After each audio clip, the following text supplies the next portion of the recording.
ഒരു അടിപൊളി ആംബിയൻസില് പാട്ടൊക്കെ കേട്ട് കിടില ഫുഡ് അടിച്ചാലോ? Welcome to Cabana Resto cafe.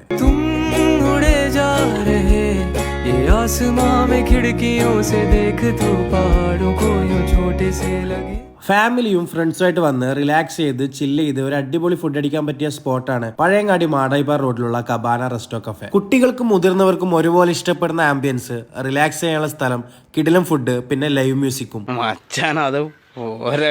December 31 വരെ ഇവിടെ ലൈവ് മ്യൂസിക് ഉണ്ടായിരിക്കുന്നതാണ്. പാടാൻ ഒരു അവസരം കിട്ടിയപ്പോൾ ഞാനും സർബാസും മുതലാക്കിയിരുന്നു. ആസ്വാദനം മാത്രമല്ല, പാടാനുള്ള കോൺഫിഡൻസ് നിങ്ങൾക്ക് ഉണ്ടെങ്കിൽ നിങ്ങൾക്കും പാടാം. നമ്മൾ ഒരു 7 പേരുണ്ടായതുകൊണ്ട് തന്നെ ഒരുപാട് വെറൈറ്റി ടൈപ്പ് ഓർഡർ ചെയ്തിട്ടുണ്ടായിരുന്നു. ഏറ്റവും അട്രാക്റ്റീവ് ഐറ്റം അത് ഈ കാണുന്ന 3 ലിറ്ററുള്ള മൾട്ടി ഫ്ലേവർ ഫ്രഷ് മൊഹിറ്റോ റോക്കറ്റ് ജാറാണ്. പിന്നീട് കബാബും ഗ്രിൽ ഐറ്റംസും അതോടൊപ്പം തന്നെ അൽഫാം അടങ്ങുന്ന ഈ പ്ലേറ്ററാണ്. പിന്നെ നല്ല യമണ്ടൻ 6 പീസുള്ള ബ്രോസ്റ്റ് ചിക്കനും കൂടെ ബണ്ണും ഫ്രഞ്ച് ഫ്രൈസും. ഇനി നല്ല ചൈനീസ് ക്യൂസിൻ ആണ് നോക്കുന്നെങ്കിൽ ഫ്രൈഡ് റൈസും അതിന്റെ കൂടെ ചില്ലി ചിക്കനും ഉണ്ട്. നിങ്ങളൊരു ഷവർമ ലവർ ആണെങ്കിൽ നല്ല സ്പൈസിയും ജ്യൂസി ആയിട്ടുള്ള ഷവർമ ഇവിടെ ഉണ്ട് കേട്ടോ. എവിടെ പോയാലും ബിരിയാണി ഓർഡർ ചെയ്യുന്ന ഒരു ചങ്ക് എല്ലാവർക്കും ഉണ്ടാവും. അങ്ങനെയുള്ളവർക്ക് ചിക്കനിലും മട്ടനിലും ബീഫിലും നല്ല ദം ബിരിയാണി ഇവിടെ കിട്ടും കേട്ടോ. കൂട്ടത്തിൽ എല്ലാവർക്കും ഒരുപോലെ ഇഷ്ടപ്പെട്ട കിളിപാറി റൈറ്റ് ആണ് ഇവരുടെ കാലിക്കറ്റ് ബീഫ് ഫ്രൈ. മണിക്കൂറോളം സ്ലോ കുക്ക് ചെയ്ത കുരുമുളകും തേങ്ങാക്കൊത്തൊക്കെ ഇട്ട കിടിലം ബീഫ്. നിങ്ങളൊരു ഈവനിങ് ആണ് വരുന്നുണ്ടെങ്കിൽ നല്ല ചായയും ഇഷ്ടം പോലെ കടികളും ഇവിടെ ഉണ്ട്. നമ്മൾ എത്തിയത് രാത്രി ആയതുകൊണ്ട് തന്നെ കടികളൊക്കെ ഏകദേശം തീർന്നിട്ടുണ്ടായിരുന്നു.